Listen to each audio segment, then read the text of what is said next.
2011, and you're here with myself, Gil Morales, and Dr. K. Dr. K, are you there from London? I'm here. All right, and Bill Griffith is also here. So we're going to get started today. We'll probably have about a 4-second delay on the charts when we change charts. Maybe you guys want to, in your little IM box there, I'm going to move a chart over of Netflix, and I want you to tell me when you see it, okay? So let's just count. 1, 2, 3, okay. So we're getting about a 2 to 3 second delay. That's pretty good. So we'll take it. Anyways, the market kind of reminds me of my golf game these days. It's a little bit frustrating, but all right, it's a lot frustrating. And you have stocks running up, looking good one day, and then they cave in the next day. If you look at the indexes, today you kind of had an index rally, and it seemed like some of that was due to news of Gaddafi surrendering, which I think it gives you a little bit of a clue whether Libya is in fact a factor here in terms of the market sell-off. Because if you look here, if this were any other environment to me, other than a QE2 environment, I'd say that you're building this rolling top. And you can see here back in, let me do this here. My chart back. There we go. You can see here in January, in the middle of January, you got hit once, twice. So 2 distribution days there. Another big distribution day here at the end of February, or at the end of January, rather. And 2 more distribution days here at the end of February. Another distribution day here. So now you're up 1, 2, 3, 4, 5, 6, and today, or yesterday was 7. Today you had a weak volume bounce off the 50-day moving average on the NASDAQ. So overall, the market looks like it's under distribution, but it sure is screwy, and it does throw you in terms of just kind of flipping back and forth. You think it's going to break down, but it could be setting up to break down. That's a possibility. It could also be setting up to go higher. Now, today we had a sell signal on the model. I think was that today or yesterday, Dr. K? Today, right? It was today, just shortly after the open when the market couldn't hold, and just happened to hit that 1 point value and then decided to reverse back up, almost as if it knew. Yeah, so what was your take on the action, or what is your take on the action over the last few days? Well, I mean, clearly it's a negative action with there was essentially enough selling pressure brought on by the leading stocks and major averages that forced the model into a sell signal.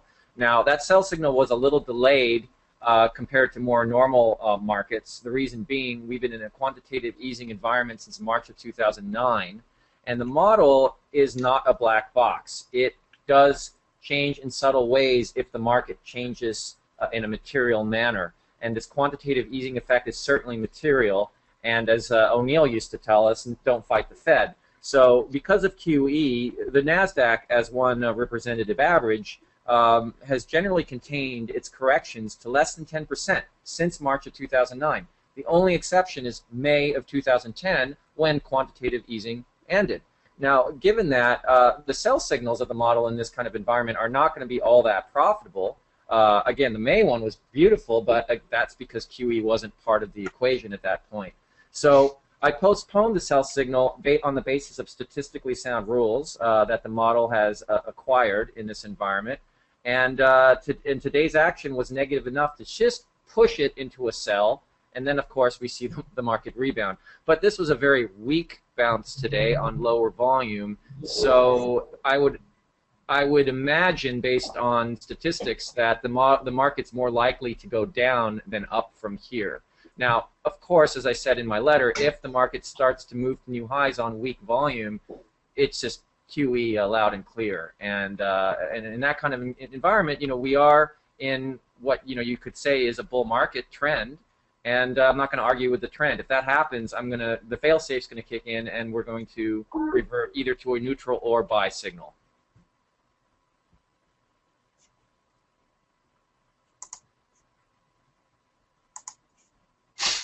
Okay. So for the most part, if you're only going to play the long side, it looks to us like you don't really need to be in this market right now. You could sit it out unless you have leading stocks where you have a large cushion. However, in some cases, you might find that your leading stocks are starting to break down in a serious kind of way. And of course, those of you who are following Virtuous Selfish Investing alerts, we had a short sale set up on SSS alert today on Netflix, which to me looks somewhat telling in that it was a big leader in this market. You had a Bible gap up as the stock came out, and here it looked real strong, like it was just going to shoot higher. And then we break down very abruptly. And you have to ask yourself why this sort of thing happened. Well, yes, this was the Libya news, supposedly. But you notice the stock never really recovered. So in a way, this selling here in Netflix was alibied by the Libyan news and really was real selling based on probably some foreknowledge of what was announced today, where Time Warner is going to be offering movies streaming through Facebook.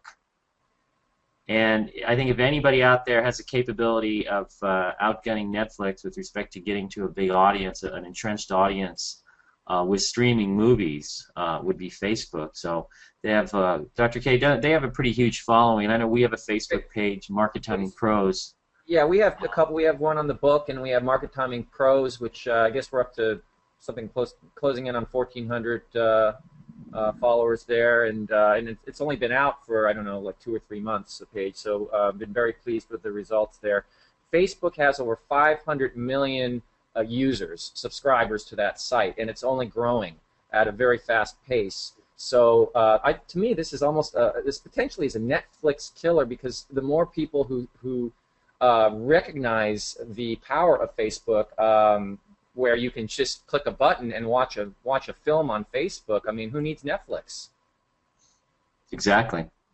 So, and I think the price volume action is telling you that what was announced today was probably known a few days ago, a couple of weeks ago. We're starting to get out, and the market started to figure it out. And of course, this selling is alibied by the Libyan crisis. One thing Bill O'Neill used to tell me that institutions liked to do is use news to alibi their selling. So in other words, they really want to unload something, and you get some bad news, the market comes down, so they sell it, and then after the market bottoms and starts to come up, people say, oh, well, the news was nothing, see the market's ignoring it, and so you want to buy back in. So that actually provides some cover for their selling, and then when everybody comes back into the market because the news was really nothing, it allows them to sell more stock. So that's what we call alibying your selling, and using news to alibi your selling. So it's clear that somebody knew something here, because there was no real recovery in Netflix over the past week and a half or so, and now you're breaking the 50-day. Now this is a late-stage failed base, potentially. I mean, it could find support here, down in this level, getting into the base and bounce off there and break out. But I got to think that what you're seeing here is possibly a final top for Netflix. So the way you would play this, we put this out this morning when the stock was trading around 199, 200, 201, just under the 50-day moving average. The way you would play this is looking for the break from here, using the 202.97 level as your upside guide for a stop. Now when I say upside guide, that doesn't mean you use it as a hard stop. You could, but it doesn't mean that you have to. You can set it maybe 2 or 3% higher, if that's consistent with your own psychology and your own risk preference, okay, or your risk tolerance. So, for myself, I might give it more room. I might give it less room. But I am short this from this morning when we put out the alert. And my objective in the short term is potentially an undercut of the lows of the base down in here. So you're getting down into the 176, 177 area for a quick hit to the downside. Now it could go all the way down to the 200-day first, but my initial objective would be here. Now one thing you got to watch out for is you come to the bottom of this gap, it might find support as it fills the gap and bounce just a little bit. Now it could bounce a lot or it could bounce just a little bit, so you kind of have to watch it as it comes down into this level, assuming that it doesn't turn around and move up higher tomorrow and just try to bump the 50-day. When you have a late stage failed base, a lot of times they'll come up and test for a while. So for example, we can look at CRM, which was a stock that we put out last week as a short sale setup in here as it was starting to break down through the 50-day. So you can see, like Netflix, CRM was trying to break out of a base, but unlike Netflix, somebody's saying JDSU down $3 in aftermarket. Awesome. I'm glad I don't own that. But in any case, so what you have is a failed breakout here. And you notice it breaks down through the 50-day, and sometimes you'll get several rallies back up into the 50-day moving average before it rolls over. Now I should probably put in, give me just a second here. I'm not sure why I don't have it on this template, but I should have a 65-day exponential in here. So you actually can see that it does find resistance underneath the 65-day exponential. It may continue to, but it looks kind of weak here. Couldn't really rally. I would expect that if you're short this one still and you haven't been stopped out, which you probably shouldn't have been by now because it hasn't rallied above either the 65-day EMA at 133.09 or the 50-day at 135.65, it's probably going to be headed down for about here. This would take it right on top of this base and into the 200-day moving average. Another one we're looking at is BMW. This pattern, though, you're coming down onto some support here, so this may not break as much. Of course, it could surprise you and just bust the 200-day moving average and go. To me, the weakest one of the ones that we've talked about within the cloud computing group, and remember, F5, CRM, and BMW were all stocks that I consider to be the big stocks among the cloud computing leaders, and these have all broken down en masse, or rather not en masse, but together as a group, and so we know that stocks run in packs. So I tend to think this is negative for the group. Now, the thing with F5, here's a weekly chart of F5, and what we can see here is that you got a little shoulder here on the left side, and here's your big head. Now remember, when you have a head and shoulders formation, you get your left shoulder, and then the right side of your head will always be defined by a massive volume breakdown down the right side of the head. Okay, so we got that. And that usually occurs after a long run, and it's telling you that this is now under distribution. Notice that we've had some huge weekly volume spikes selling on the F5 on the way up. So those could have been clues. You know, the stocks often top as they continue to make new highs. Institutions are using that as an opportunity to unload stock and then backing off on the selling gas pedal and letting the thing lift again. So you get this breakdown here. Now we got to rally back up right into the 50-day. This is almost textbook. I would draw a neckline down through here, busting probably into the below the 100 level for here. That would be my downside target on F5 from here if I was short this stock. But you could have been short up here last week when we talked about it. I've shorted this and made a little bit of money coming down. I'm kind of cautious off the 200-day here, but we'll have to see what happens. So far, it is shaping up as a head and shoulders type formation. Here's your neckline. It's going to start here underneath all these lows right there. So you can see the neckline takes you down to just below 100, which is also below the 200-day. But you might hit the 200-day and bounce off first. But this one's looking pretty ugly. If I were short this, I'd definitely be holding, if you put it out up here, you could probably hold a smaller position on a bounce and try to really lay into it. Another one we talked about was Las Vegas Sands, and this is a late-stage failed base. Now, some people will ask a question, somebody asked this question, why isn't that similar to, say, Lulu in this period where it broke down?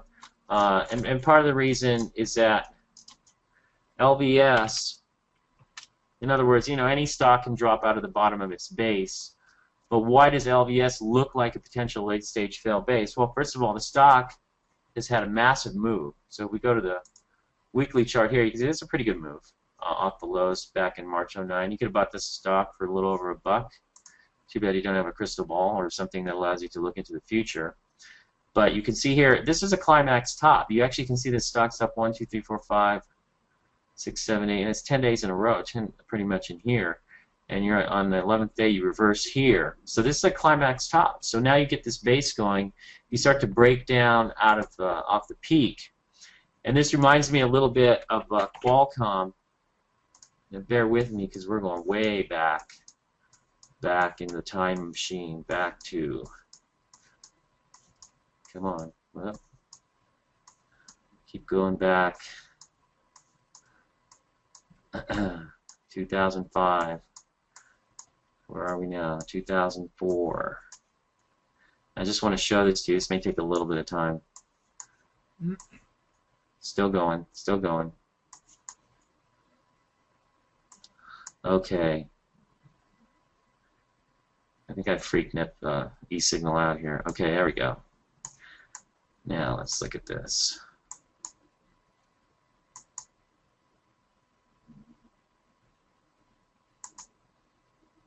Yep, it's digging up its memory now. So here we go.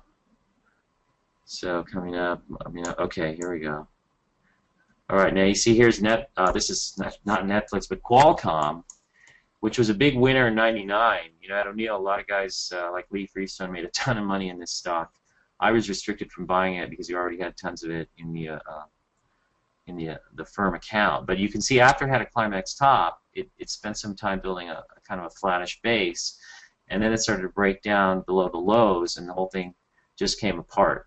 So to me, I'm using this sort of precedent of a climax top here with a base building process after the climax top that takes some time to finish out, and you can see if you kind of imprint that on your imprint that onto your brain there on your retina, and now I go to LVS, and you can see what I'm seeing something similar here. So you could have some rallies back up in here, but I think this thing is probably heading lower, especially if the market comes off, and that remains to be seen. But that's what that one looks like for now. So other stocks I'm keeping my eyes on. Google looks a little bit funky here. This is actually in Google. You can see in this pattern, it's this big cup and handle, and it's in this handle area, but it's not really getting anywhere, and it's starting to break down. I'm kind of watching this, maybe shortable as some sort of late-stage failed base or some type of setup like that, but it could break down to 560 from here. I'd look at maybe undercutting this low, or maybe undercutting these lows here before it tries to rally. But you could get a little back and forth action. It's going to depend on the general market. But this is one I am keeping an eye on as a possible short sale setup. So for those of you who follow us on the website, you may see that occurring at some point. V is Visa. Today there was some talk of the rules regarding debit fees and whatnot being relaxed, and so these stocks rallied. MasterCard and Visa both rallied intraday, but they kind of gave it up and sputtered around here. Now you're going to notice Visa, here's a huge break. That came on the news of the debit fees being forced lower by the government. Anybody know what the name of that is? Dr. K offhand, the legislation. No, I don't know the name. That's recommendation. Well, whatever it is, that's the one risk if you're trying to short Visa or MasterCard at some point, is that you have some news like that. But here's when it broke on that. It's been rallying back. But you're hovering above the 200-day, the 65-day exponential, which you found support at today, and the 50-day. So if this thing started to break down, it might also become shortable. So Dr. K, I got short ideas here, and I'm kind of looking more at the short side of this market. And today, I made some money in Netflix. That was nice, and that may actually pan out into a very nice short over the next few days. Knock wood on that one. But what do you see that's working on the long side? Anything? Well, I think we're in the right zone in terms of looking for short plays. On the long side, what continues to work are the commodities. Yes. You have QE alive and well, all this printing of money and all, and so you have the Commodity Research Bureau, which is made up of a basket of commodities that's just sailing higher. Gold and silver, of course, are moving higher. Gold's been on a 10-year uptrend, which started in 2001. And if you look at an ETN called JJS, you can see the power behind some of these moves in commodities. The JJS is basically corresponds to the Dow Jones UBS Commodity Softs Index. It's a sub index. So basically corn, cotton. There, coffee, cotton, and sugar. And it's made a nice move in a fairly short amount of time. And would you buy this? Signs of slowing. Not up here, but I would. With these commodities, they tend to trade often in this kind of wide band. And in this case, this one, whenever it pulls down to the 50-day, it seems to get some support. So right. if nothing has fundamentally changed in the way things have been moving in terms of quantitative easing and these other parameters, I would look to take a position in JJS the next time it comes close to the 50-day. Okay, so that's doable. How about oil? A lot of people have been asking us about oil. If you look at oil, actually, look at the USO, you're just starting to come out of this long consolidation. You bottomed here. Remember that back in 2008 when oil was way up there and you were starting to look at $4.50, $5 a gallon gas, at least in California. Right now we're at about $4, and I'm glad I don't really drive anywhere. It wreaks havoc on the jets, though, I gotta say. But anyways, you got the USO is trying to come out of this formation. I almost have to think that you could be seeing a breakout in here that takes this considerably higher. So I'd be open to that possibility, and it may be that the market gets into some trouble, and at best, Ree's got some news. At best, you might see some of these commodities do pretty well. The SLV has been a very nice trade for us, and we bought this thing coming up through, actually on the AGQ, coming up through 160.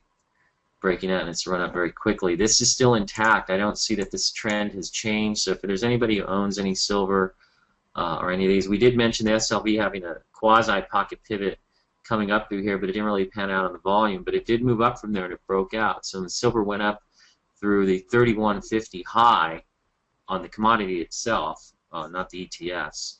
That was actually a breakout that could have been bought. Also on a point and figure chart, I was on Fox Business yesterday, and I pointed out that that was actually an ascending triple top breakout coming up to 31.50, 32, and that would imply to me a move in silver that'll go above $40.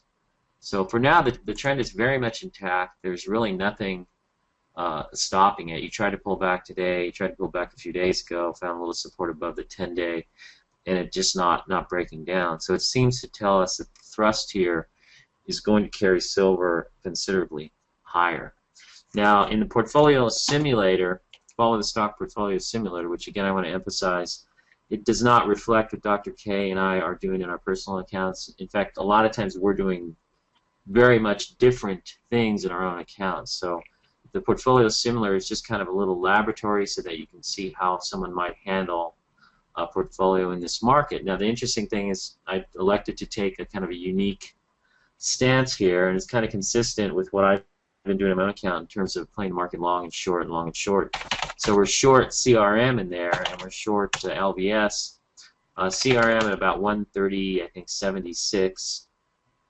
We're short that stock, and we're holding that in the portfolio simulator, and it's acting so far in our favor, and so we're looking for further downside. Now it may jump up back into the 50-day a couple of times, but we may sit with that, giving it about 3 to 5% on the upside.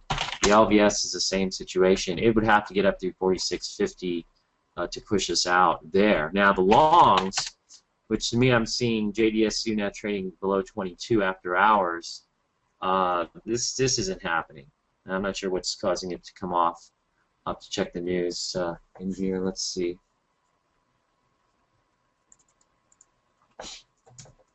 Anybody know?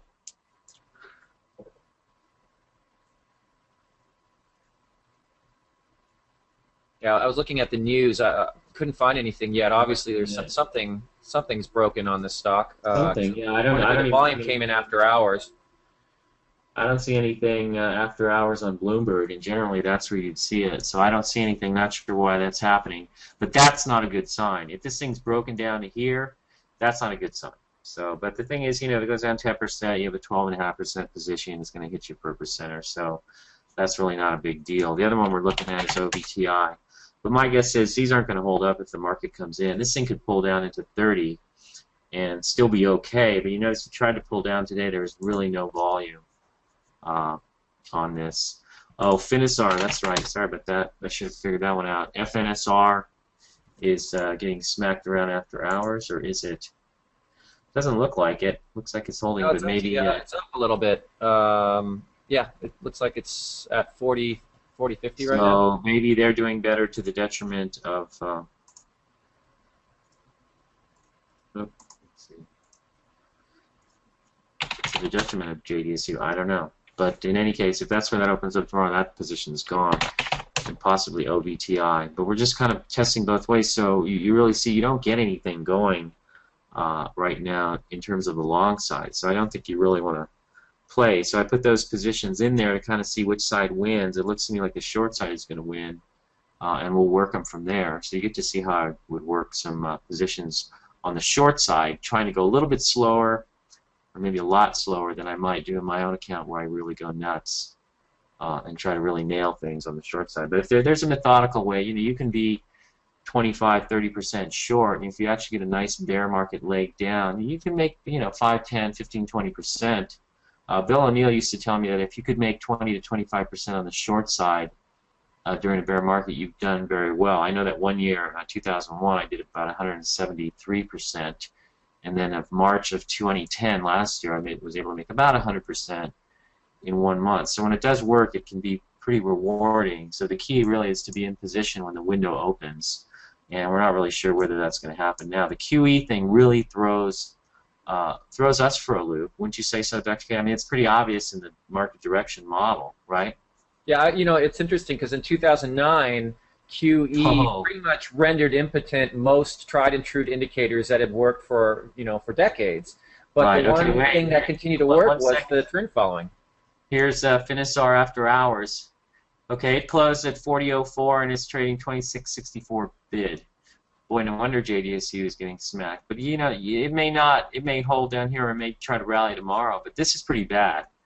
And given the way this group was acting, yeah, it just started trading again. What must have happened? They had because it looked like it was trading up initially, and then they halted it, and now it's getting smacked. Yeah, so see, this is a real-time webinar, and sometimes what happens after hours on a day like today, the market looks weak, as I was pointing out in the indexes with the NASDAQ earlier. And I think if you have these stocks starting to break down and you've got Netflix breaking down, there's an underlying story that the market's telling you, and I think at the very least it's telling you really don't want to be long this market, and probably the short side comes into play. So, this is pretty brutal. This is, well, that's almost 50%. That's a good... wow, good, I'm going to say, what, 30-something% down from there?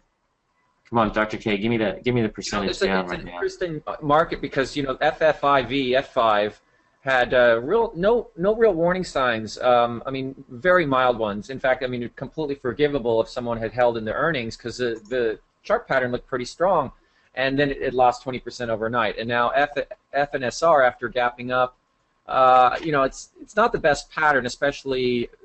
It's not the strongest pattern, but it's not a horrible pattern either. And for it to just drop this far... No, and it's going to be down here tomorrow morning, apparently, if we go by this. So all this is telling you something about this market. We're probably building a top here. Whether QE is going to be able to resist it remains to be seen, but I'm going to guess that it's going to make it tough for short sellers, but you're really going to have to pick your spots carefully. Okay, thank you. Somebody told us minus 35% on Finisar after hours. Thanks, Mike. I'm glad we got somebody out there with a calculator, or at least with a brain that works like a calculator. Although Dr. K's brain works very much like a... Well, actually, more like about a third, but more like a dual-core PC. Yeah, it's pretty irrelevant. I mean, it's getting hit very hard.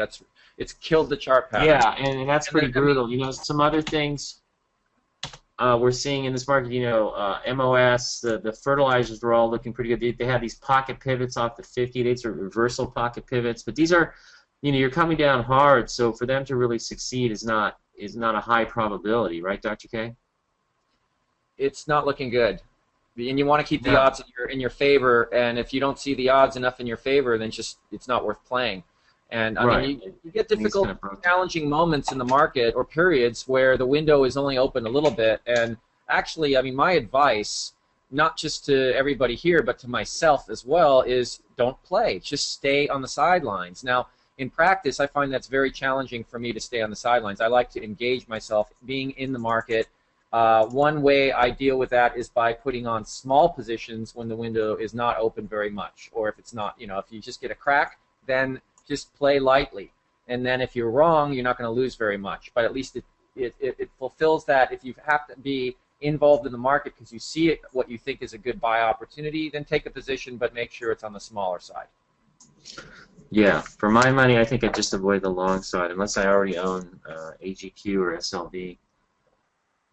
Okay, we're about halfway through. I mean, it's a pretty tight presentation today. We don't see a lot to do on the long side. We're seeing some weakness in some stocks. There's some things that were interesting today. I think this right now, technology or whatever it is kind of interesting, but thin little stock. Maybe something to keep an eye on. And then this BSFT Broadsoft had a nice move today. But given the environment, it's not like we'd be buying any of these. Silver miners are doing pretty well, obviously, with silver doing well. if you like miners, Silver Wheaton, Coeur d'Alene is actually the strongest of them all. They have the most leverage in terms of benefiting from an increase in silver prices. And I think silver is still going to go quite a bit higher than most people think. Like I said, I think you're going over $40. I mentioned on TV on Fox yesterday that the Chinese in 2010 bought 3,500 tons, 3,500 tons, which is 4 times what they bought in 2009. Silver is accepted, has a historical sort of precedent as money, as being recognized by money. The Chinese have a long-term cultural association with silver, viewing it as money. And if you think about it, even in the United States, one of the first coins that was used was the Spanish peseta and also the Portuguese escudo. But the Spanish peseta was also the piece of 8. It was made of silver. I actually have one. It's in a frame. If anything gets really bad, I may actually have to break that frame open and use that coin or the silver in it. But it is silver, and that was the first coin. People have always considered silver to be money. Now, I think that over the longer term, going forward, people are going to become more aware of the dangers of being heavily weighted in dollars or in paper currencies. So I think you're going to start to see the investment community and possibly the retail investing public beginning to understand that they need to look at some portion of their allocation matrix. In other words, you know about asset allocation. You're supposed to own a little of this, a little of that, and a whole lot of nothing, I guess, in the end. Bill O'Neill used to say diversification was a hedge against ignorance. But when you talk about just themes in terms of what the investment community considers the orthodox thinking, I think there is going to be a move towards viewing silver and gold as a necessary component of anybody's asset allocation matrix. And so it's just going to gain this sort of secular popularity and increased demand as people demand silver as money, not necessarily as a precious metal, but as money. So that's my take on silver, and I think it's probably going to go quite a bit higher from here. It's going to be choppy and volatile, but I think that it's longer term. It's just going to continue in that trend. Yeah, now, somebody's asking us. We're going to go ahead, Dr. K. I was going to say that with QE alive and well, I mean Bernanke is trying to achieve a soft landing where we have a gentle transition between QE and new growth in the economy. Of course, this is easier said than done, and as QE is removed, that's going to create a headwind so that growth may be tepid at best in the years to come. Now, I mean, Bernanke's been obviously doing this to prevent deflation. He doesn't want to see a Great Depression too. And meanwhile, the dollar devalues in the long run. I mean, the long run being, if you look at since 2002 on a monthly chart, there's a secular trend that's down for the dollar. And with cheaper dollars, the U.S. can repay its debt burden more effectively, being that I think we're the greatest debtor nation on the planet. But this all bodes well for commodities. So, silver, gold, and all the basic goods, energy, oil, wouldn't be surprised to see them a whole lot higher than they are even in today's price range. Yeah, and I think given what's going on with currencies and the dollar and the deficits, which are just kind of ridiculous, it's almost mind-boggling. 1.6 trillion in deficits in 2011 versus 1.5 trillion in 2010, and Obama gets in front of the nation and says that the new budget with a 1.6 trillion dollar deficit, which is 100 billion higher than last year's, now we're being responsible by paying down our debt. So when politicians are basically sitting there lying to you about what they're doing, that's not paying down your debts when you have a $100 billion higher deficit at 1.6 trillion the very next year. You're just doing more of the same, and at a scale it's unprecedented. And there is Mr. Davos, the economist from Switzerland, pointed out that what was it, 20 years ago, he could get, he needed 5 Swiss francs to buy a dollar. Now he needs less than 1. And that with all this crazy stimulus, when you think about it, and think about economic growth rates, GDP growth, it's tepid. And you hear Bernanke complain about that and saying that it's not growing very fast. But think about it, worldwide, the amount of stimulus in terms of monetary stimulus, in terms of fiscal stimulus, in other words, borrowing and spending, is on a scale that is many, many times beyond anything that's ever been done before. And so what kind of growth has this produced? Very tepid growth. And for all we know, it's just all artificial. And at some point, it's going to implode. So I think that presents risks for the long side at some point, and a great opportunity on the short side. That's what I'd be looking for. Anyways, we're halfway through the presentation, a little more. So what we'd like to do now is take some questions. We got a few up here. Dr. K, can you see some of the questions on there? No, I think you've got. Okay, well, I'll just count this. Somebody's asking what is a reasonable add point in stocks like CDE, Coeur d'Alene, the silver miners, or SLW. I think for now, the only thing you can use on these is a 10-day. So here's the 10-day, this pinkish line in here, and you can actually see that silver wheaten bounce right off the 10-day. But when it's up this far and it's coming down to the 10-day, that's a hard one to pick off because you're not sure whether it's going to continue down, further. But I would think that you should hold the breakout in these at the very least if they're going to work. But I think for now, with the silver, with the miners and all, they're all streaking to the upside. You really kind of just have to lay back, let them do their thing, and wait for something to develop. If we see something develop on the website, we'll put out an alert and let you know what we think. But right now, these things are in an uptrend, and if you own them, you kind of got to give them some room here and see how they act. Because there could be something else going on. Dr. K and I were talking about this a little while ago in terms of the Libyan news supposedly is what's caused the market to sell off recently. And, earlier it was Egypt a couple, 3 weeks ago. But today, Gaddafi indicated that he might want to surrender. There was some news like that. I think some of the rally was due to that. And then the precious metals sold off because supposedly the fear bid was gone. But yet you can see silver, in terms of the AGQ here, closed very near its peak for the day. And that might be a clue that all this selling is not really about Libya. It's being alibied by Libya. And I think we'll find out over the next few days whether that's the case. But right now, the market direction model is on a sell. So you got to be very careful with longs. I think as long as silver acts well, stocks like Coeur d'Alene will probably go higher. Particularly silver wheaten is the other one. Both of these stocks are probably your two best silver plays. I know there's this other one. There's another silver. Isn't this it? SWC, Stillwater Mining. Yeah. It's not as strong, so I think the ones you really want to be looking at if you're interested in silver miners are CDE, Coeur d'Alene, and silver wheaten, SLW. But for my money, I'd prefer to either play the SLV or the AGQ. Just buy the metal, because the miners, they'll have their own problems. If the price of oil continues higher, you might see some of these miners run into some trouble there. Do we just short technicals? Well, I think you should read. Do you look at fundamentals while shorting, or just the technicals? Well, let's go back to Netflix. Whitney Tilson or Tyson, whatever his name is, he's out there telling everybody he's shorting Netflix in here and how bad everything is for them and they're not going to make their numbers. And what happens? He gets run in. So there's a guy shorting on fundamentals. Okay, so how smart was he? He kind of top-ticked this thing. So fundamentals aren't going to tell you anything. You can buy on fundamentals, as Dr. K says. That's what we do, right? Dr. K? Buy on fundamentals and technicals, but sell only on technicals. That's completely right. Ignore the fundamentals, because you got lots of times in history where the fundamentals looked as strong as they could be, and if you let those fundamentals keep you in your position, you could have gotten wiped out. I mean, March 2000 is probably one of the most striking examples of that, where for the rest of the year, these analysts were bidding up these stocks, putting strong buys on all these tech stocks as they came off their peak. Analysts writing that here, these stocks are now at a bargain and they should be bought.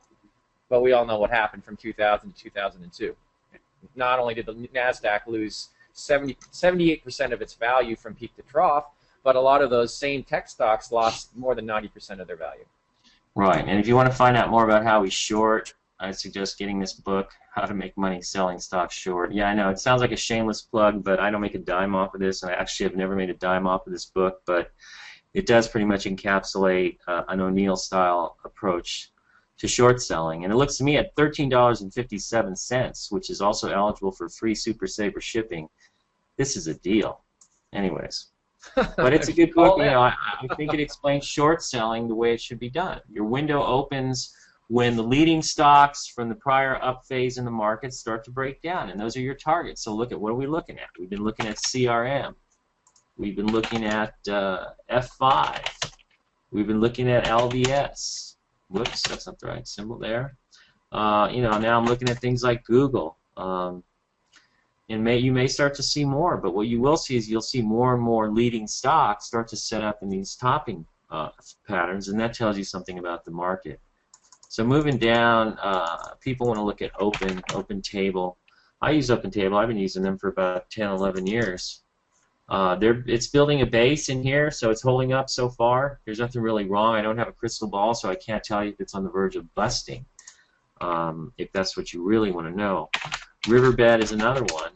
This is a small mid-cap space, but all of these after hours, I'm seeing them right now getting tagged to the downside. Like Acme Packet, for example, is down from 74.29 on the close, is bid 71 right now, so it's pulling down to here. So a lot of these are going to be lower, but they're all holding up near their highs, and that's usually what leading stocks are doing. If the market's topping, they're pretty well near their highs, and they start to break down one by one. So you got to be careful if you're long. Just kind of keep a tight stop or trailing stop. It's interesting. There's a lot of these stocks that are getting tagged after hours on not any particular news per se. I mean, this is not normal action. I mean, it's normal to maybe see a stock wiggle around by 0.5% or less, but some of these stocks are getting hit by 5% or more.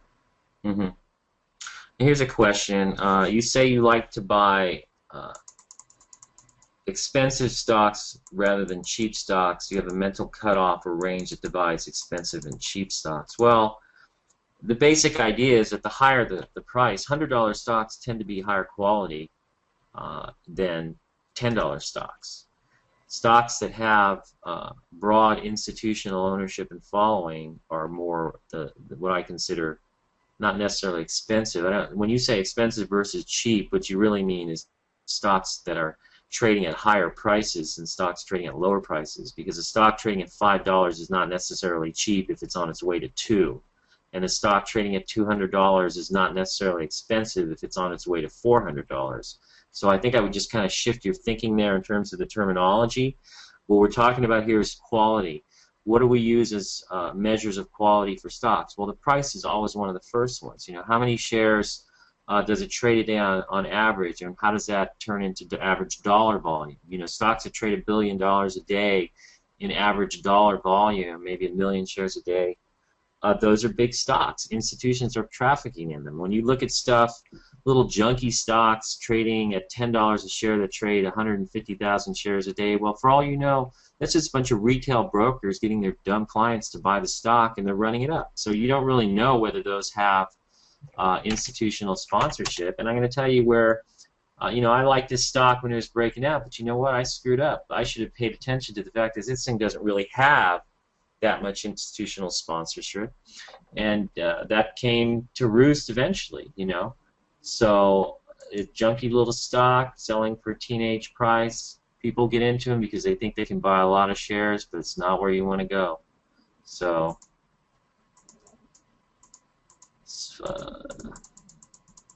people say, is there too much exuberance in silver? I don't see the exuberance. I see a lot of people saying, oh, it's going up too far, too fast. My indicator would be when G. Gordon Liddy gets up on TV and tells everybody to start buying silver, that's probably the top. You notice he's been on TV. They took him off recently, but gold is really going nowhere during that whole period, and it's just starting to break out. Hey, Dr. K, do you like the GLD here? Yeah, I like gold just for the same reason I like silver. And I mean, you got QE and you got emerging countries like China and India putting huge buying pressure on these types of commodities. So I think the odds are that these commodities are going to go higher, and I'm a big fan of the precious metals in general. Yeah. Now, some of the stocks, notwithstanding, FCX, Freeport-McMoRan, it broke down on earnings when they actually guided lower and said that they're going to have problems. I mean, there's huge demand for copper, but the extent to which they can meet the demand really is going to dictate the ceiling for their earnings. I think that was really the issue. This may be in a base for a while, but I'm not really buying it. You're looking at some of these other metals like Southern Copper Corp. Looks just like FCX, so they're all correcting. So interestingly, while the metals, like copper futures, you can see it's been breaking down a little bit off the peak, but then that might be an economic thing, you know, whereas you're seeing silver and gold moving to new highs. Copper is more of an industrial metal and less considered money, so as a substitute for money. So I think what you're looking at here is potentially a harbinger of economic slowdown that's going to reduce demand for industrial metals like copper. So I wouldn't. What about shorting them? They're not ready yet. I wouldn't short the coppers. The coppers. The coppers. You'll never take me a lot of coppers. VXX. What is this? Dr. K, what is this? Oh, is that the volatility indicator? It's an ETN. It's an ETN, and it's looking at the VIX. Yeah, the VIX. So we can just do the VIX. Yeah, the VIX isn't really going. It's starting to rise here. What do we want to see here, Dr. K? In terms of buying this thing, I don't do anything in terms of trying to predict the VIX. I know there's some people who study this quite intently, and so I'm not going to make any comment on whether such things are valid or invalid. It's just simply because I haven't looked into it myself. Okay. Okay. MO Philip Morris. Moving up nice and slow, but it's going up. That's defensive, so that may tell you something about the market. Somebody else asking us about DEC. Oh, you know, actually, someone who is quite knowledgeable about these volatility indicators did make a statement. He had said in an email the other day that he believes that these VIX indicators are often lagging rather than leading. Therefore, you know, to use normal chart analysis with them probably wouldn't work at all. Okay. Somebody asking about DEC. DEC, you have a breakout here, and you notice here you're trying to come back in. You kind of reversed. On the daily chart, it looks ugly here, where you reverse and come down. But you'll notice if you kind of get rid of this noise and distill it down on the weekly chart, you'll notice you do close mid-range here. You do close near the peak here. Volume is up these 2 weeks. It's getting support here. So whether it starts to break down is another issue. But right now, it is getting support. So if you own it, let's say you bought it down here, you might try to hold it. Dr. K, what would you use as a guide for a stop on this? You know, given its pattern, I would look at well, it's a tough one because it violated the 50-day just a few weeks ago. And so if you're sitting in this position, in this kind of market environment, I keep your stops pretty tight just simply because we are on a sell signal. Maybe use the 50-day as a guide. In other words, if it were to break through to the downside that 50-day, don't wait for a violation, just sell it. So in other words, you could put your stop in just under the 50-day. Now somebody asked if the market turns around and goes long, would ARUN be a good buy? Dr. K, what's your take on that? You had a pocket pivot here. I like the gap up. I mean, gap ups are fantastic when they're constructive like this one was. I mean, it undercut it because of the weak market we're in, and then we had a pocket pivot to the upside, which would have gotten you back into the stock. So I'm liking the pattern. I mean, it's very constructive price volume action. It's a great stock on the fundamental level, and you know, if the weight of the market comes off, in other words, if QE starts pushing the market higher in that listless, low volume way, stocks like ARUN will probably do pretty well. So you would come after if the market would turn. You know, I thought JDSU was going to be one you'd want to go after if the market turned, but that sure isn't happening. So there's danger out there. It's a minefield in this environment, and the interesting thing about the QE is that once the crisis clears, you can get periods of weeks where the market just has this, you know, gentle uptrend higher, allowing a lot of these top stocks to move higher with it. And the tricky part is to catch the trends. I mean, in 2011, if you look at, say, the NASDAQ, it's gone nowhere. It's just choppy, and it's a go nowhere kind of environment, which is the most challenging type of pattern for for position traders and for trend followers. And fortunately, these kinds of sideways action, they're rare, and they do come to an end. So you just have to be patient, because when you catch the trend, like you know, the trend we had, say, in early 2010 or from September 1st, 2010 onward, you catch that kind of trend, it more than makes up for these sloppy sideways periods. A quick note, somebody asked a question, which I think is a good question. Netflix, this is the first day closing below the 50-day moving average. So now the way we would define a moving average violation is that once you have your first close below the moving average, as soon as you move below the low of this day, that would be a violation right there. Sometimes they can turn around and head back up, so you might wait for the close to see if it does end up down there. But you know, on Netflix, I wouldn't really mess around with this if I was long the stock. I owned the stock on the way up here, and I was long the stock on this day. I was buying it here, coming into the 10-day, thinking it was going to come out again. And as soon as it gapped down that day, that's all I needed to see. I was gone. And now you've got this breakdown. I don't think I'd wait around too much longer if I was long this thing. It might bounce or it might head for the 200-day. And I don't mean to scare anybody, but I think you do have to stick to your stop-loss rules. But yes, you need to move below the low of today to complete a violation of the 10-day. Right. Sorry, the moving average. In this case, you have the stock that was the low of that gap up day was undercut in Netflix. Yeah. And then someone asked the 50-day, and then also keep in mind that today it had another gap down below the 50-day. So with that that number of gap downs in the pattern, you sometimes want to just say, look, I'm not going to wait for the violation of the moving average. I'm just going to start selling my position now.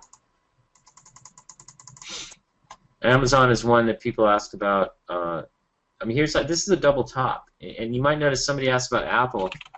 And if you look at this, and this is a double top, it breaks down here on earnings and rallies all the way back up. You know, if you got blown out of your position in here, which probably would have been the right thing to do anyways, this kind of stuff will drive you nuts. But it creates a double top, and it's heading lower. My guess is if you undercut this low here, you may try to rally back up one time. I don't know, but it looks to me like Amazon is probably building this big like dome-like top, and I'll have to look at this on a weekly. You can't really discern whether this is what kind of pattern. But you notice something here. You got 2 weeks down and 2 weeks up. Yeah, that's kind of this stock has been on a pretty good run for a while on the weekly chart. You know, since '07 actually. Here since 2009, it came up. It's had a pretty good move. So this could potentially be this 2 weeks down and 2 weeks up type of pattern where you get hit on heavy volume and then you rally back on heavy volume and now you top out. So this could be a 2 weeks down, 2 weeks up top here. And you could undercut, like I said, undercut this low here, which you're just starting to do, and try to rally back up, or you could head for the 200-day. Now, what you might look at is this could turn in, and this is what I would call a split top head and shoulders, where you have a split right here on the top. I just made that up, actually. But you got a left shoulder here, and this could become a head, a double-headed Hydra head and shoulders. Yeah, that's it. We'll come up with something creative for that. But it doesn't look good. I wouldn't want to own Amazon right now. I know I've liked it before when it was coming out here, but I think this thing looks like it's got some problems. And if you look at Apple, you know, Apple broke down and it's kind of coming back up to its peak. It's getting hit with selling, and you've had Apple getting hit with a lot of selling, which seems to tell me that it's running into distribution and institutions are starting to unload stock.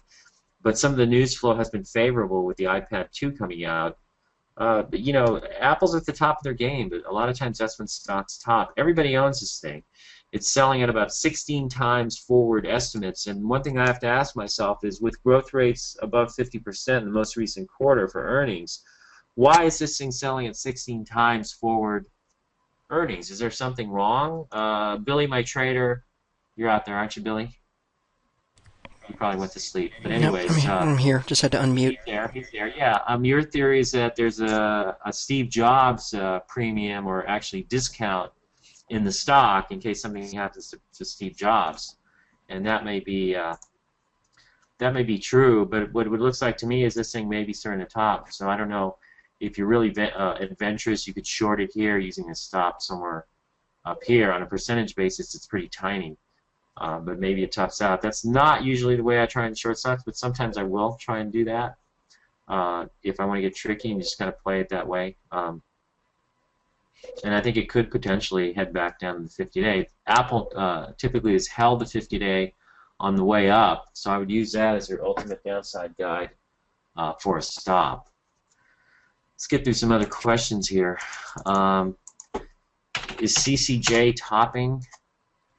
I think it topped. This is a daily chart here, so it looks like you came off, and here's your top. So it could be building a top. It's possible. On the weekly chart, you notice what you see here. It looks like a shoulder, and then here's your head. Now, the one thing I might point out is that to get a head, really what you want to see it for the right side of the head and head and shoulders is a huge volume spike. So remember, I was looking at F5, and you have this huge volume spike to make the right side of the head. Well, in CCJ, you don't really have that. But this pattern doesn't look very good. You think so, Dr. K? It's got a lot of flaws in it. I don't like the pattern. I wouldn't be buying it, that's for sure. As far as whether it's topped, I think it's too early to say.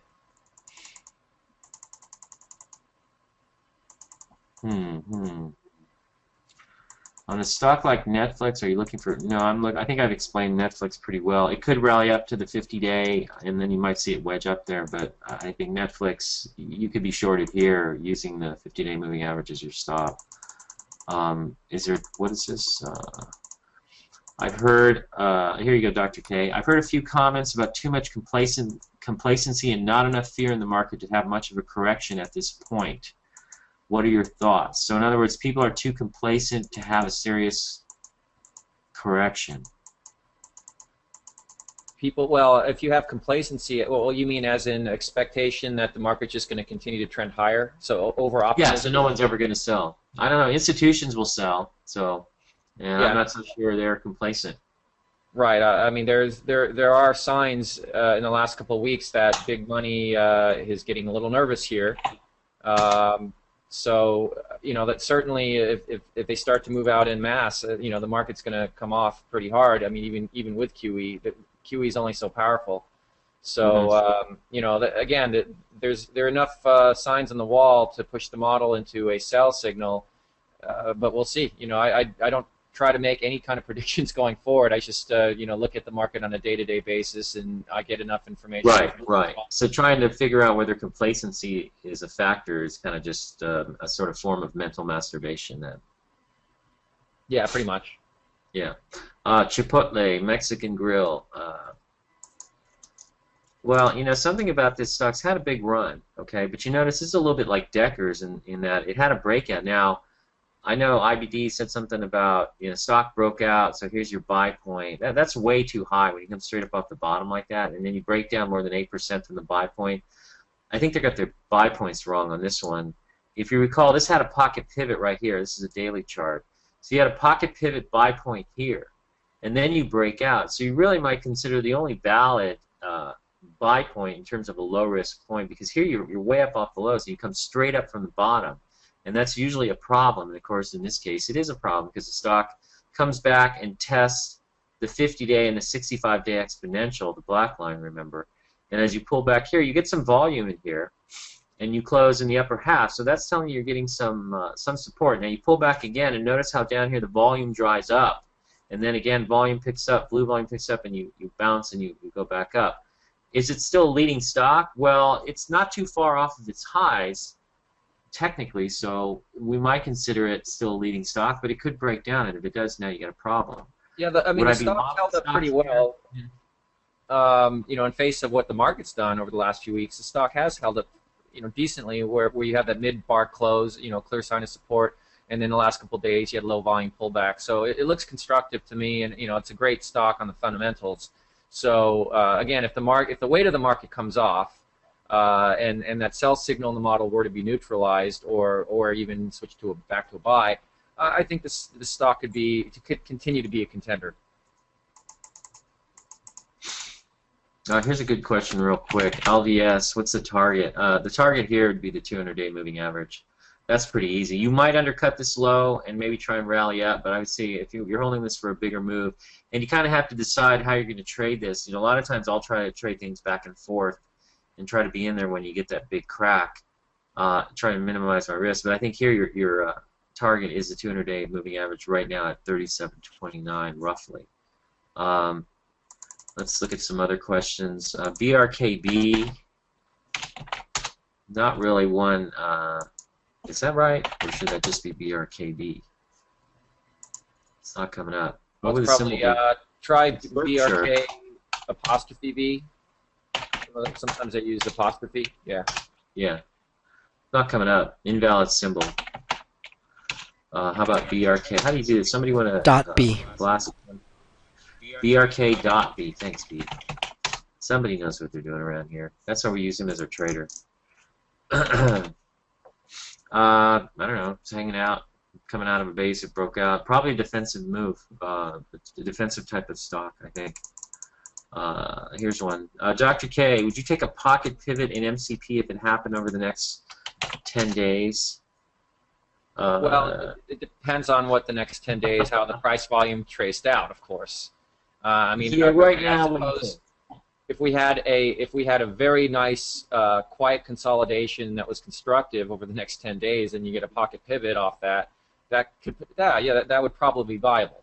But you know, this pattern in general right now, it looks like, you know, the stock was wedging up. The market's been weak. It's not my favorite kind of pattern. I wouldn't call it constructive, but I would say keep an eye on it and see what it does, because it's potentially quite a high octane mover, as it's proven already. So if it were to set up again and issue a pocket pivot buy point, I'd be interested. Yeah, I think I'd look for it to tighten up on the weekly a little bit, and it might do that. You know, I don't know what the future is for these companies, but you know, Molycorp, one of their disadvantages is they're not really into some of the heavier so-called rare earth metals. They're mostly I guess the lighter rare earth metals, but that's one of their disadvantages. There was some discussion over the weekend, I think in the Wall Street Journal, that they might try to buy out a heavy rare earth metals company. They named a couple of stocks, and they're saying that if they did, it would be accretive if they bought one of these guys out, and they can use their currency, which is their stock price, to do a stock exchange for a couple of these rare earth stocks. So I know REI's pulling back. I don't really care for RE. I think if you're going to play any of these, MCP's got to be it, but I think it needs some time to set up. How do you define a leading stock? Well, one that's been trending up higher with the market. What about PG, Procter & Gamble? Boy, now you get into areas that we don't really deal with. It's not doing anything. It's just in a big, ugly base, so it's a laggard stock. BRKB, do you ever use options or hedge? No, I don't. Dr. K, you don't use options, do you? Never have. I've looked into them way back when, and I know they're viable if you have a very small account, because you won't undergo that much slippage when you play small lot sizes. But other than that, I think it's kind of a rigged game, because there is slippage, which is a huge factor in options once your account grows to a certain size. Dick's Sporting Goods, someone asking about this. I'm not quite sure what we're supposed to say. You're up huge, you know, up nice move today on huge volume. That's really all there is to say. Should you sell it here? Or should you buy more? I probably wouldn't buy more. It's extended, but you know, whether you're going to take your profit or not really depends on what you're trying to get out of the trade.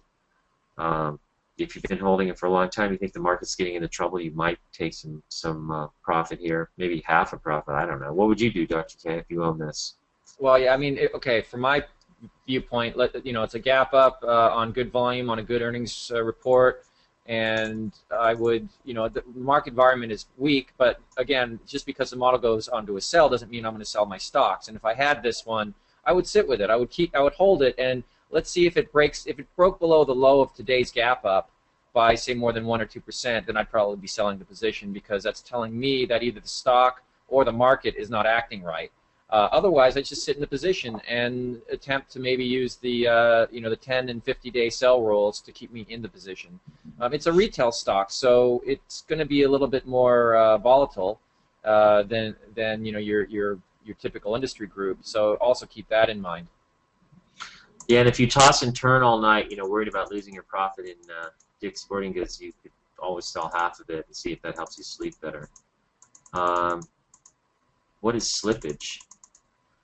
Slippage. What is slippage, Dr. As in the terminology, the definition And before I define it, a great thing to do is just go to Google and type the word in, and then followed by the word definition. And there's all kinds of investors' dictionaries that will define these terms quite clearly and even give you formulas if need be.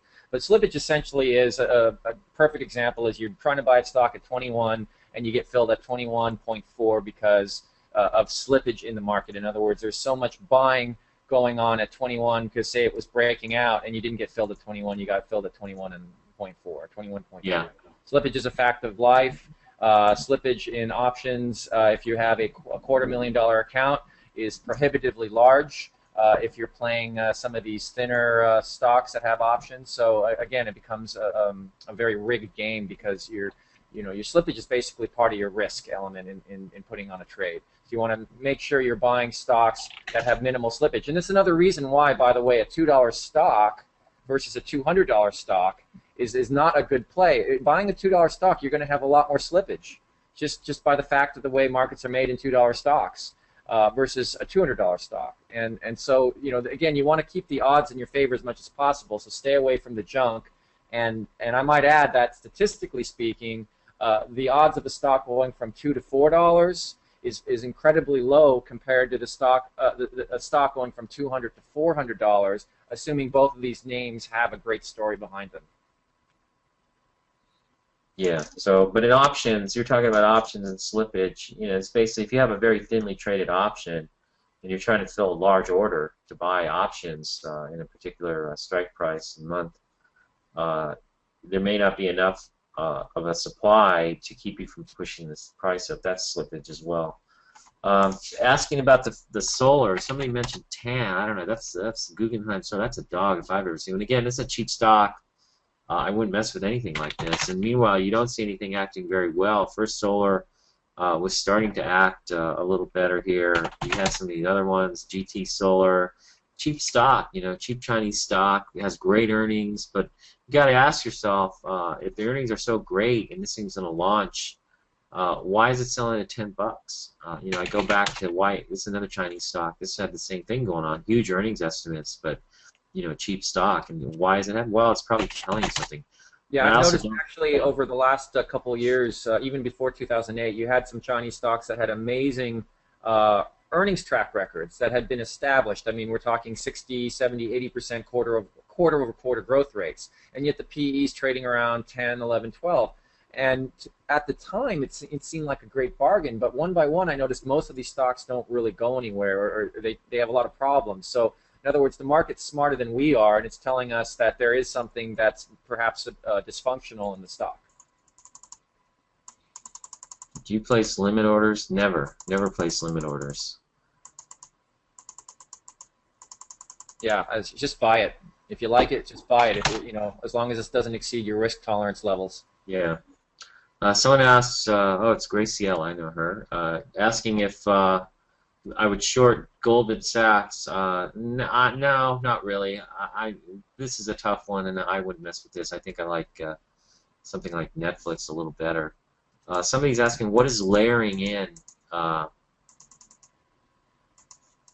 the short side? Well, layering in is basically the idea that, if you think you see this stock start to break, for example, okay, and then on this rally, maybe you don't know if it's going to go just up to here and run into resistance, or you don't know whether it's going to go all the way to 50-day, because at the time, it looks like that. So the next day it rallies. Probably isn't going to work for me here. Let's try it. One day, okay, so you get up here and you think, okay, it might stop here. So let's say my full position would have been would be to short 2,000 shares of VMware. So on the first day up like this, it looks like it might run into some trouble. You have weak volume here, so it does look like it's a weak rally.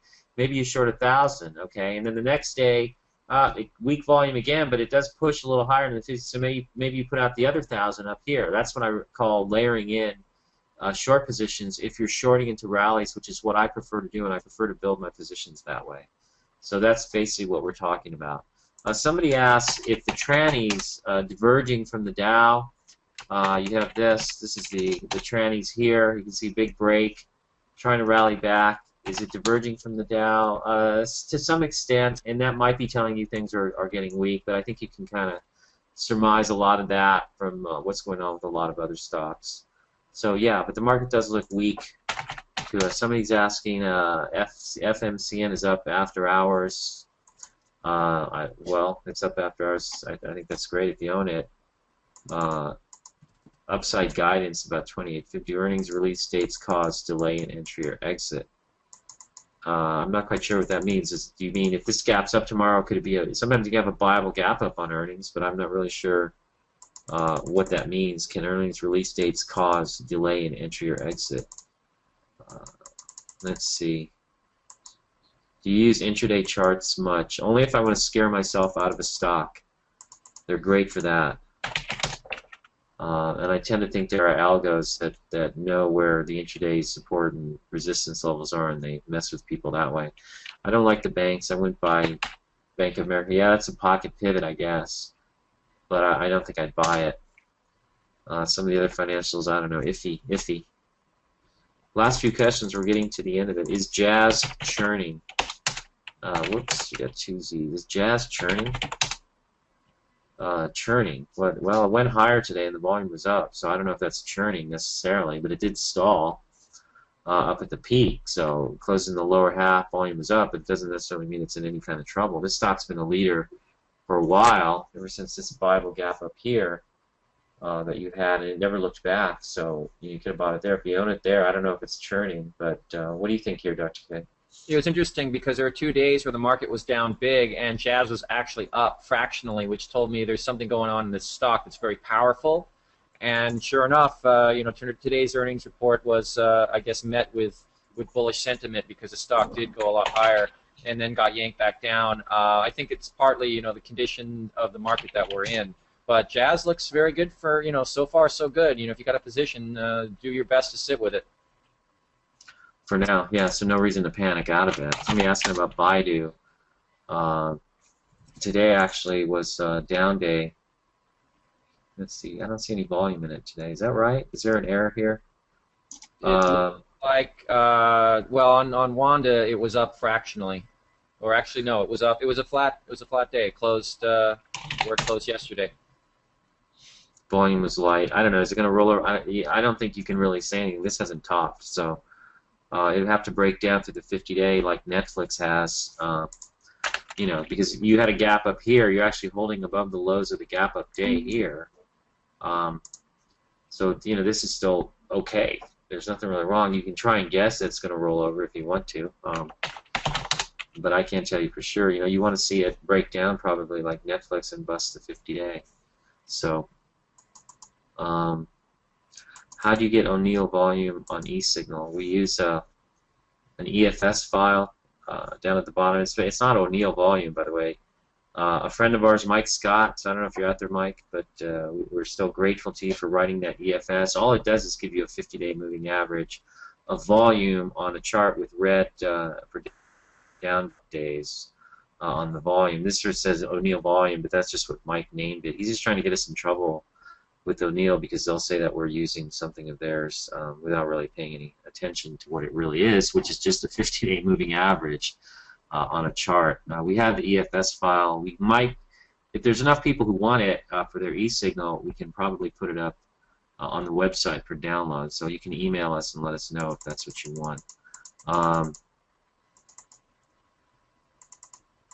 Everybody wants the EFS. Okay, well, we'll do that then. We'll get the file. You have the file, Dr. K? We can put it up on the website? Yeah, actually, I'll go ahead and send it to our webmaster, and I'll have him get it up there. All right, we'll get that up there. Maybe we'll throw also 12 out of 15 days up in a row, the ants, that everybody sees from time to time on my charts. You see the little black triangles. When those show up, it tells you the stock is up 12 out of 15 days in a row or better.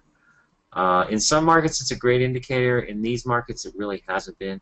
A lot of times, it's just telling you something is at a top, and it's not. They're not really that useful in this environment. So, thanks. We got to wrap it up. It's 2:44 p.m. Pacific time. This is the last free one. Basically, I'm not going to feed you a bunch of baloney here. Yeah, we're charging for these. It's not that much more, but a lot of people have been asking us to put on a workshop. There are other guys, I won't name any names, but they have their websites. Other great traders supposedly have their websites, and they have these annual get-togethers where they charge people $2,000, $3,000, $4,000, $5,000. And so our version of doing this is more to do the live webinars and charging a modest amount. You know, are we out to make money? Well, I think so. At least I like to think so. But I'd have to say, looking over my tax return for 2010, my net income from all these websites that I do and everything else was about $5,000 after my expenses are figured in. So it's not like I make a lot of money here. But yeah, we'd like to bring in more revenues. That's part of the issue here. So I'm not going to feed you a line of baloney and tell you that we're doing it for the good of humanity. But we think it's helpful. We also have huge demand for these, and we think that it puts people in the position. If we're going to have 500, 600, 700 people trying to get on these workshops or these webinars, you charge a little bit for it, and it actually puts people in a frame of mind where they really need to decide whether these webinars add value for them. If they don't, then paying the extra 30 or 40 bucks, whatever it is, that helps them decide that it doesn't add enough value. Then that works for everybody. Yes, we would like to bring in more revenues. It allows us to expand the website, expand our capabilities, and as we grow, potentially, add people to do more things on the website. There's a lot of people from O'Neill who've been laid off. Some of the smartest, best people at O'Neill have been laid off, in my view. Which I think is a waste of talent. There are a lot of them out there. We would love potentially to bring some of these people on board. And sure, any way that we can find that adds value to our subscribers and they find it useful. If you don't like it, you don't have to sign up for it. If you feel it adds value and is worth the price, then you sign up for it. But we configure supply demand will dictate that we will make some revenues from this, and it may allow us to ramp up services, add staff where we can add value and add more features to the website over time. And that's kind of what we're trying to do here. But we hope you like the webinars. We hope you get a lot out of them. We're going to go behind the curtain after this one. In other words, only members who are subscribing to the webinar service will be able to access the webinars. We plan on doing at least one a week, and we'll try to give as much advance notice as possible. I think a lot of them will be right after the close on a key market day, maybe some on the weekend where we can get into a deeper discussion of individual stocks. We'll vary it up a little bit, but we're guaranteeing at least once a week, probably and possibly more, depending on what's going on in the market, and we'll try to give as much advance notice as possible. But remember, if something really big happens on any particular market day and we feel it's important enough to comment, then we're not going to give you a 2-day advance notice. We're probably going to give you a few hours advance notice. But we will do our best to get these up on the website and available to everybody as quickly as possible. And it's been maybe 3 to 4 or 5 hours lag time. So that's what we're going to shoot for. So they will be available in archives for people to view in the evening. Okay, so on that, I'd like to thank you all for showing up today. And we'll see what happens over the next few days. Should be very interesting. And stay tuned to virtueofselfishinvesting.com. And on behalf of Dr. K and myself and Bill Griffith, our trader and director of operations, we'll wish you a fond farewell. All right? Take care, everybody.